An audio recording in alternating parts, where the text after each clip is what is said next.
de coordinateurs et de décideurs pour des projets de territoire, pour ériger par exemple de nouveaux quartiers ou réhabiliter des pans de ville anciens ou dégradés, ou tout simplement réaliser des analyses préalables afin de mener à bien un projet urbain ou de territoire. Du coup, actuellement, on est en stage à Saint-Juvat.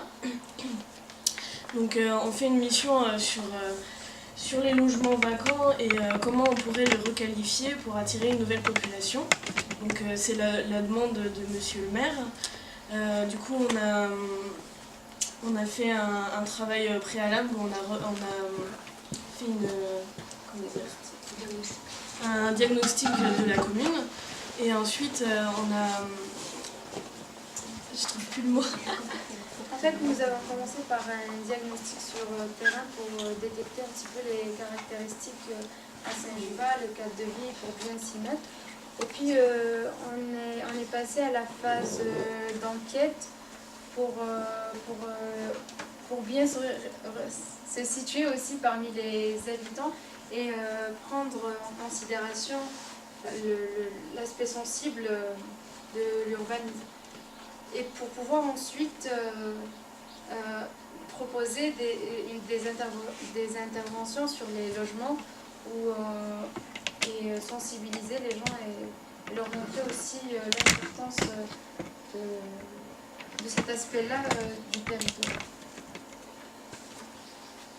Donc du coup, un logement vacant, qu'est-ce que c'est? Donc c'est un logement qui n'est pas occupé et qui se trouve dans plusieurs cas, donc soit à la vente ou à la location.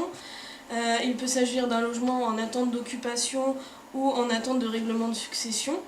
Et il peut être aussi conservé par un employeur pour un usage futur au profit de ses employés, ce qui est généralement assez rare, et où il peut être gardé vacant et sans affectation précise de la part du propriétaire. Et souvent ce sont des logements très vétustes. En 2013, dans l'agglomération, 5000 logements vacants qui sont concentrés au sud du territoire et à Dinan. Du coup, les logements vacants à Saint-Juvat, donc sur la commune, on a 280 résidences principales, 51 résidences secondaires et 24 logements vacants. Les chiffres sont à relativiser parce que généralement, dans les résidences secondaires, il y a des logements vacants qui ne sont pas pris en compte dans les pourcentages des logements vacants. Donc les logements aujourd'hui inoccupés peuvent être revalorisés et remis sur le marché pour leur donner une nouvelle vie et éviter leur délabrement grâce à des processus d'aménagement tels que la rénovation, qui consiste à améliorer la qualité par l'utilisation de matériaux neufs en remplaçant des parties endommagées du logement par exemple. Souvent il s'agit de réduire la consommation et les dépenses en matière d'énergie au logement. On a aussi la requalification qui consiste à donner une nouvelle qualification ou une nouvelle finalité au logement, c'est-à-dire que de base ça pouvait être une maison et on peut la requalifier en commerce par exemple ou la séparer en deux selon les besoins. Et enfin on a la réhabilitation, donc il s'agit de rénover mais sans détruire, c'est vraiment de la rénovation pour respecter le caractère patrimonial du bâtiment et du quartier concerné ou de la commune ici. Et des aides sont apportées telles que celles de l'Agence nationale pour l'amélioration de l'habitat, que vous présentera après Lubna, et d'autres aides spécifiques qu'on vous présentera. Donc ensuite, Saint-Juvat a un patrimoine très spécifique. Elle a été classée au patrimoine rural de Bretagne en 1988 et ce fut la première commune à être classée par ce label. En 1998, il y a eu le label 4 fleurs et du coup la commune mise sur un cadre très floral et une qualité environnementale importante. Et du coup, grâce à ces différents labels, on assiste à une valorisation du patrimoine bâti qui est non négligeable et qui ne peut être que bénéfique pour la revalorisation des logements vacants et attirer de nouvelles populations. Donc ce label patrimoine rural de Bretagne a été créé en 1987 et attribué aux communes possédant un patrimoine bâti de qualité, donc comme à Saint-Juvat, associé à de nombreux édifices religieux, et dans un écrin de paysager de qualité. Du coup, les objectifs sont de sauvegarder et de mettre en valeur, tout en sensibilisant la population à la protection, à la mise en valeur de leur patrimoine, développer et promouvoir, en favorisant toute activité nouvelle susceptible d'attirer un développement économique, touristique ou culturel, et enfin informer, animer à travers des animations comme celles qu'on fait aujourd'hui. Donc, un passé très présent dont il faudra tenir compte. À Saint-Juva, le patrimoine est très spécifique. Les maisons sont construites en terre cuite et en falin, un matériau spécifique à cette région puisque c'est le résultat des dépôts géologiques laissés par la mer des Falins il y a plusieurs millions d'années.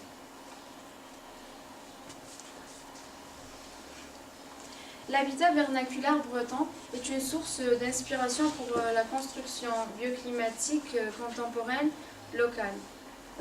Pourquoi ? L'habitat vernaculaire breton vit avec son environnement, c'est-à-dire le climat, l'eau et l'air. C'est une maison qui respire. Elles sont bien typées, bien bâties et font partie d'un héritage commun qu'il faut valoriser. Les implantations et orientations et les matériaux utilisés permettent au logement de stocker la chaleur solaire et ensuite la transférer grâce aux murs épais des habitations et aux matériaux qui ont une forte inertie thermique. On observe aussi les implantations souvent judicieuses.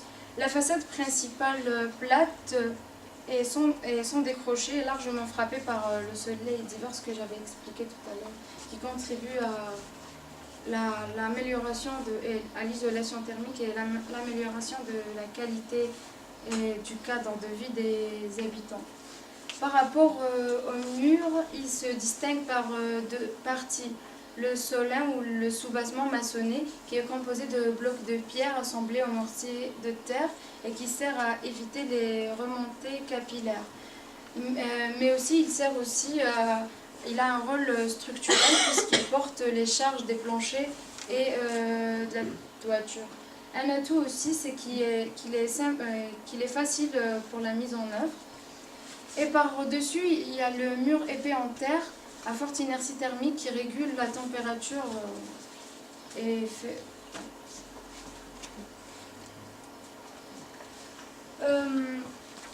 Les caractéristiques aussi, elle se caractérise aussi par sa disposition intérieure en général. Les corps de ferme sont organisés suivant deux schémas autour d'une cour ou en longère, ce qui facilite aussi l'adaptation des espaces intérieurs lors des rénovations. Elle est résistante aussi grâce à sa structure en bois qui répartit bien les charges ponctuelles de compression et ainsi évite les fissures de maçonnerie au droit des poutres ou des ouvertures. Et donc toute intervention inappropriée ou brutale est une perte de leur valeur patrimoniale. Et ça fragilise et ça banalise aussi ce patrimoine qu'il faut prendre en considération. C'est pour ça qu'il faut prendre en considération les caractéristiques de chaque habitation et de préférence faire un diagnostic chez des spécialistes pour pouvoir intervenir comme il se doit. Après, nous avons ici des exemples des maisons de la région juste à côté de Saint-Juva qui ont pu être rénovées. On voit par exemple ici à l'extérieur et à l'intérieur. Sans forcément dénaturer le bâti, comme on peut voir ici, les poutres au contraire sont mises en valeur, là, ça apporte du cachet et voilà, il y a il y a d'autres exemples, par exemple, mais il faut avant c'était de la restauration et là c'est de la rénovation. Par exemple, il ne faut pas utiliser les matériaux hydrofuges quand on refait le sol. parce que ça forme une barrière et repousse l'humidité vers les murs. Il faut prendre aussi en considération les ouvertures, parce que c'est le point faible des maisons vernaculaires. Elles sont des sources de déperdition thermique. Et donc l'Agence nationale pour l'amélioration de l'habitat s'engage à apporter des aides aux propriétaires souhaitant réaliser des travaux. Je vous présente donc les aides auxquelles vous avez droit selon votre situation. Donc tout d'abord, pour pouvoir bénéficier de ces aides, il faut être soit propriétaire occupant et avec un niveau de ressources qui ne doit pas dépasser un certain plafond, ou bien dans le cas qui nous intéresse le plus, propriétaire bailleur. Ça veut dire avoir un ou plusieurs biens, mais avec une volonté de le louer après les travaux. Et en fait, le logement doit être achevé depuis plus de 15 ans, à la date où la décision d'accorder votre subvention est prise. Et puis le montant minimum de ces travaux doit être au minimum de 1 500 €, sans prendre en compte les petits travaux d'entretien ou de décoration, ni les travaux assimilables à la construction neuve ou à l'agrandissement. Et donc, comme j'ai dit, on va plutôt se concentrer sur les propriétaires qui souhaitent louer après les travaux. Et donc, en plus d'un financement d'environ un tiers des travaux, vous pouvez bénéficier de déductions fiscales importantes sur vos revenus fonciers, en vous engageant à le louer à des personnes aux ressources modestes et à un loyer abordable. Donc, plus vous aurez une déduction fiscale sur vos revenus importantes. Généralement, elle est comprise entre 15 et 30%, mais elle peut monter jusqu'à 85% si vous décidez de passer par une agence immobilière sociale ou associative. Et cette agence vous assure le paiement des loyers en temps et puis la récupération de votre bien en bon état.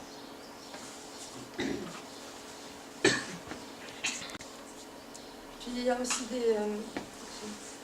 aussi des subventions pour les travaux du patrimoine bâti ancien, qu'il s'agisse des travaux de restauration, d'aménagement ou d'agrandissement, sous condition bien évidemment que ces bâtiments anciens conservent leur caractère architectural d'origine ou que ces travaux justement contribuent à le retrouver.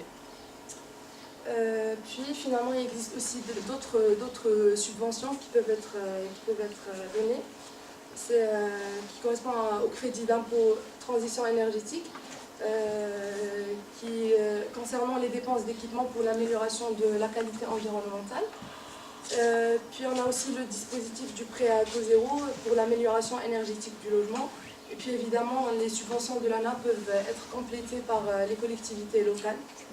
Et puis on a aussi des aides concernant les caisses de retraite et d'allocation familiale. Mais dans ce cas, ils sont plus accordés aux propriétaires occupants à ressources modestes. Et vous pouvez éventuellement passer à la mairie à partir du lundi pour prendre une liste de contacts qui vous seront utiles pour vous orienter et pour justement les formulaires pour pouvoir recevoir ces aides. Voilà.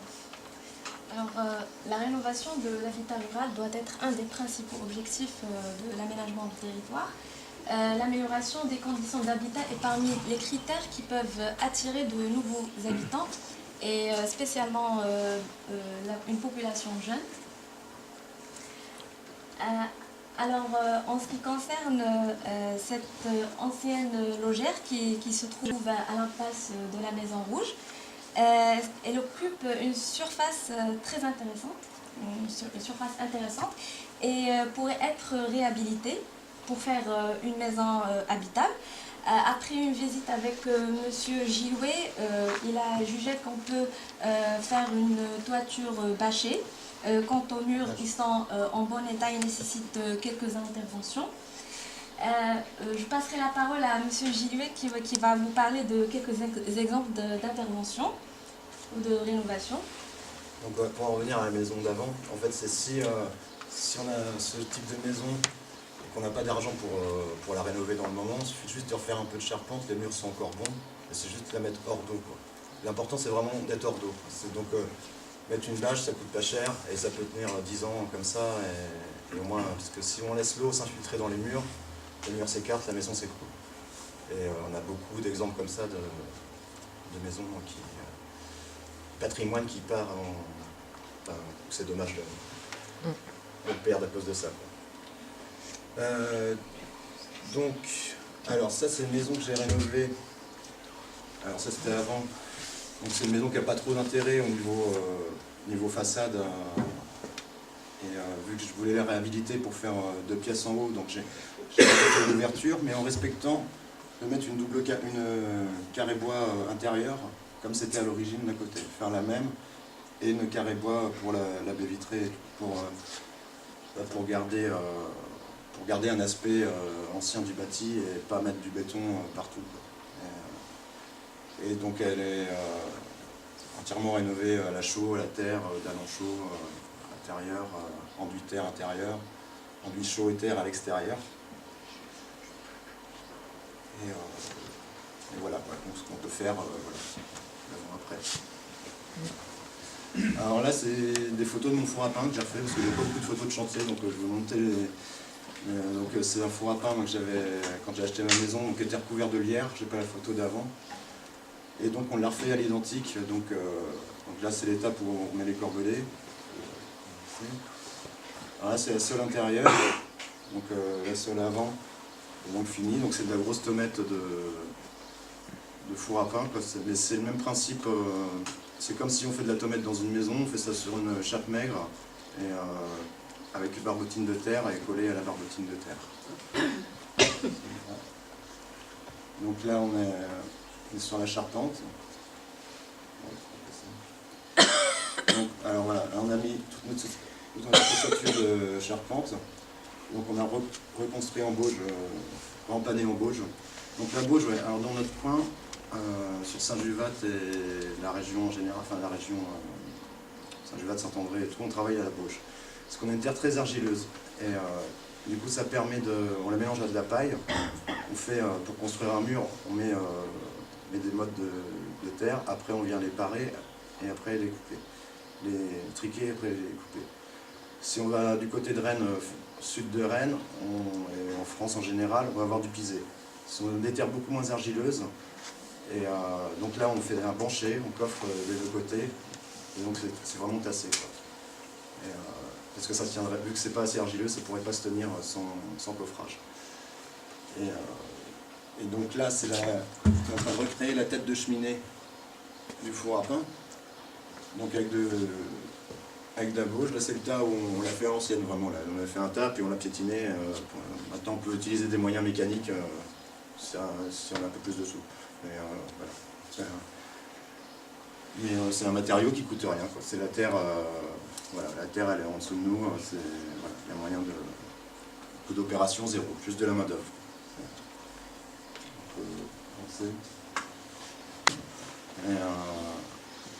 Et qu'on est juste sur 10 cm de gauche, quoi, pour le conduit, quoi, et ça se tient tout seul. C'est pour ça que c'est magique la terre, tout ce qu'on peut faire avec un tas de terre. Donc là c'est la charpente finie, on a mis 2 couches de voliges de peuplier. Donc on a vraiment fait à l'identique de ce qui est comme c'était fait avant, quoi. Et après on a la toiture qui vient dessus. J'ai pas les photos des ardoises. Et là c'est assez technique aussi, j'avais un stagiaire qui se débrouillait bien en bois pour faire les coupes. Pas super simple. Donc là c'est la fin de la cheminée. Donc quand on a commencé à monter la cheminée, on a remarqué que ça s'affaissait un peu. Donc on s'est dit on va mettre des poteaux en dessous. Il y avait un peu de poids. Et les poteaux je les ai enlevés 1 an après, une fois que c'était sec. Voilà, donc ça tient son poteau maintenant. Donc voilà l'avant-après. Donc tout ça pour dire qu'un four à pain, comme ça, même si on n'a pas les moyens, en coût d'opération, à part par la charpente et la volige de peuplier, il y en a pour peut-être 1 000 €. Mais en le faisant soi-même, la terre ça coûte rien et ça permet de conserver, quoi, parce que c'est un four à pain en bauge, donc il est complètement en terre, il n'est pas en brique de terre, il a été coulé en bauge. Donc à un moment c'est pareil, ça prend la pluie et ça finit par s'écrouler. Alors pour 1000 €, on peut les restaurer, même voire moins, hein, même le fait de mettre une bâche dessus, déjà si on n'a pas le temps. C'est vraiment ça, c'est important. Là, au niveau de toutes les constructions de terre, c'est tant qu'on est hors d'eau, il n'y a aucun risque. C'est vraiment les infiltrations qu'on peut avoir qu'il faut vraiment vérifier ça. Donc voilà. Alors, Des heures de travail. Ah, c'est surtout des heures de travail. Ouais. Bah, c'est bien si on est 10. Ouais. Ah ouais, puis la manutention, c'est physique aussi. Ouais. C'est pour ça qu'il est difficile maintenant de vendre de la bauge. Enfin, moi, pour ma part, j'ai vraiment du mal à vendre des constructions en bauge. Sont difficiles à vendre parce que c'est en heure de travail, c'est assez géant.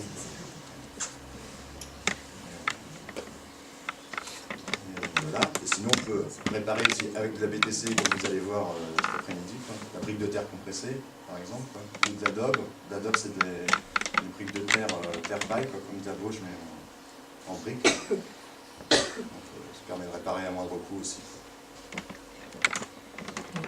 Je ne sais pas quoi dire, On peut venir le voir, le cours. Ah oui, il n'y a pas de souci. On peut venir faire du pain. Alors, si vous voulez aussi. Alors, pour les objectifs, l'objectif c'est d'identifier et de diffuser des solutions de réhabilitation des bâtiments à la fois énergétiquement efficaces, économiquement viables, techniquement durables et architecturalement acceptables. Alors, pour les risques de la vacance, sur le long terme, le bâti s'use se dégrade et devient alors plus difficile à réhabiliter et très coûteux surtout de le faire. Il faut savoir qu'une réhabilitation non adaptée peut avoir des conséquences sur le bâti. Les propriétaires de ce bâti doivent être sensibilisés à l'intérêt qu'il y a à le protéger et le valoriser en leur faisant connaître les acteurs et les outils existants susceptibles de les accompagner. Et enfin, le patrimoine rural contribue à l'identité des paysages de la commune. Il est le garant de la mémoire locale, essentiellement composé de constructions privées. Sa conservation dépend de la qualité des restaurations que vous mettez en œuvre en tant que propriétaire. La pérennité de ce patrimoine est donc entre vos mains et merci de votre attention. Alors du coup, pour en revenir... Donc une mauvaise réhabilitation d'un bâti, c'est-à-dire un enduit ciment, enfin, comme surtout dans les années 60, ils ont fait enduit ciment sur de la terre. Donc maintenant, on passe notre temps à enlever les enduits ciment pour refaire des enduits chauds. Et la terre, il y a certaines maisons, on l'arrache à la main, quoi. Tellement l'humidité est restée derrière à cause des enduits ciment, les joints ciment dans les sous-bassements pierre, c'est pareil. Le but d'une maison, c'est qu'elle perspire vraiment du sol au plafond. C'est-à-dire qu'une dalle ciment dans un bâti ancien, c'est pareil, toute l'humidité va rester sous la dalle ciment et va remonter dans les murs. Ce qui fait que ça va se dégrader. Et on va avoir une sensation d'humidité dans la maison assez importante. Donc nous, on fait des dalles en chaux bile de schiste, qui va réguler l'humidité et permet déjà, au niveau sensation déjà de bien-être, ces jours et la nuit, et elle perspire. Ce qui fait qu'elle perspire du sol, elle perspire des murs. Voilà. Surtout ne jamais bloquer le support en fait, quoi. Donc voilà, c'était juste ça. Si vous avez des questions, n'hésitez pas. Il y a des parois d'isolation à l'intérieur qu'on met. En fait, ça dépend. Des parois, mais si c'est des parois qui isolent, on perd notre inertie alors. Mais non, c'est pour ça que des fois on met une distance entre le mur en terre et la paroi. Isolante, une paroi isolante. Ouais, isolante. Donc on a Et plus des notre fois inertie. Bah si, des fois aussi on met des parois à l'extérieur mais en verre. Et du coup ça fait le verre là il absorbe, il capte verre les rayons. Ouais. Un mur trompe, d'accord. Alors, il capte les rayons solaires et du infrarouge. Et puis il y a l'effet de serre qui se crée à l'intérieur et du coup ça régule à l'intérieur aussi. Mais à l'intérieur, on peut faire un sous-champ pour isoler aussi. On est obligé d'avoir l'aspect terre. Ouais. On peut faire un sous-champ, on aura de l'inertie. Et est-ce que vous avez constaté des dégradations au niveau des poutres, avec justement ces ciments qui bloquent tout, sur les poutres, sur les faîtières, tout ça, ça remonte tout en haut, quoi? Ah bah ouais, puis le ciment il va rentrer, donc l'eau va s'infiltrer au niveau de la poutre, qui fait que la poutre au bout elle est pourrie. D'accord, ok. Voilà. Ça c'est le cas très Très fréquent. ouais. Souvent aussi sur les anciennes gerbières où c'était une carré bois, l'appui en bois était pourri, donc ils ont mis du béton au lieu de remettre un appui en bois, qui fait que l'eau s'infiltrait sous le béton et là la poutre elle est morte. À cause des remontées capillaires. Non, là c'est parce que l'infiltration des filtre. Voilà. Et vous disiez qu'au printemps, au printemps, les maisons pouvaient transpirer. Ouais. Si on a un mur en terre, on met des montants en bois, on met de la laine de bois ou de la laine de chanvre, voilà, est-ce que ces montants en bois-là vont se dégrader aussi? Ou pas? Je sais pas, c'est juste une question. Donc je vais peut-être quand même. Donc c'est la deuxième intervenante, Madame Amélie Depay, qui va parler justement du bâti inter, mais plutôt sur l'avenir, sur l'actuel et l'avenir. Et on a ce cas-là, on a fait exactement ça, mur en terre, laine de verre et ossature bois sur un chantier. Laine de verre? Laine de verre. Oui, parce que Tu vois? D'accord. Laine de roche, laine de bois ou de chanvre. Oui. Donc je montrerai ça. Tous les regards. Oui. Non mais les murs sont, au printemps quand ils transpirent, les murs sont vraiment humides. Il y a un toucher? Non, quand même pas. Il n'y a pas d'eau à sortir. Non, c'est le ressenti. C'est le ressenti, d'accord. C'est ça, un ressenti. D'accord. Il n'y a pas de danger. Ah non, c'était pour revenir pour la question de. D'accord, ok. C'est vrai que. Non, je pense que c'était vraiment. Non, Il va pour c'est vrai que moi, sur des maisons de terre, au niveau coût, parce que je dis aux gens, parce que souvent c'est toujours le même problème, qu'on n'a pas forcément l'argent pour faire des enduits chauds-chanvre vraiment isolés les murs. Et moi ce que je préconise, c'est vraiment réguler l'humidité avant de penser isolation. Enfin, déjà, faire plutôt une dalle en chauby de schiste qui va perspirer et mettre de l'argent dans l'isolation du toit et de l'argent dans des bonnes fenêtres. Ouais. Et l'isolation des murs, je crois que c'est 8% l'addition des murs. C'est assez peu. Ouais, c'est 8% les murs. Quoi. Donc il y a des gens, ils sont focalisés sur le truc, il faut isoler les murs, mais en fait, c'est pas si important que ça. Enfin, c'est important, si on peut le faire, c'est bien, mais c'est pas primordial. Quoi. La régulation de l'humidité est plus importante, parce que sinon on passe son temps à chauffer pour chasser l'humidité. Ouais. Donc, et toutes les aides qui sont accordées, elles sont cumulables, là, j'ai vu quand il y avait 200 quelques par mètre carré, machin, tout ça c'est cumulable. Et est-ce qu'il faut respecter un certain cahier des charges? C'est suivant les revenus. Oui, non, mais... c'est suivant les revenus, mais il faut surtout, en fait, les aides que j'ai présentées, il faut vraiment avoir une intention de louer après sans bien. Non pas de le vendre. Mais il n'y a pas un cahier des charges au niveau de la construction où il faut respecter l'étanchéité, compagnie. Je vous ai dit que vous pouvez venir le lundi, à partir du lundi, pour pouvoir vraiment consulter tous les cahiers de charges, les documents, ainsi que de vous donner des numéros afin de vous contacter, pour vraiment vous orienter et prendre une décision. Au niveau de l'ANA, je sais que moi, je les ai vus sur un chantier ou deux, ce qu'ils préconisent dans la rénovation, c'est par exemple une dalle, si c'est pas une dalle ciment isolée, voilà, ça passera pas. Donc, oui, voilà, il y a des choses, il y a des choses à faire. Ils cumulent en fait l'ensemble des aides possibles pour faire un pack. Et le souci, par exemple, du CITE, c'est qu'aujourd'hui, il est très cadré. Et il va falloir, par exemple, obligatoirement utiliser des isolants qui disposent d'un certificat ACERMI. Sinon, on n'a pas le droit aux aides.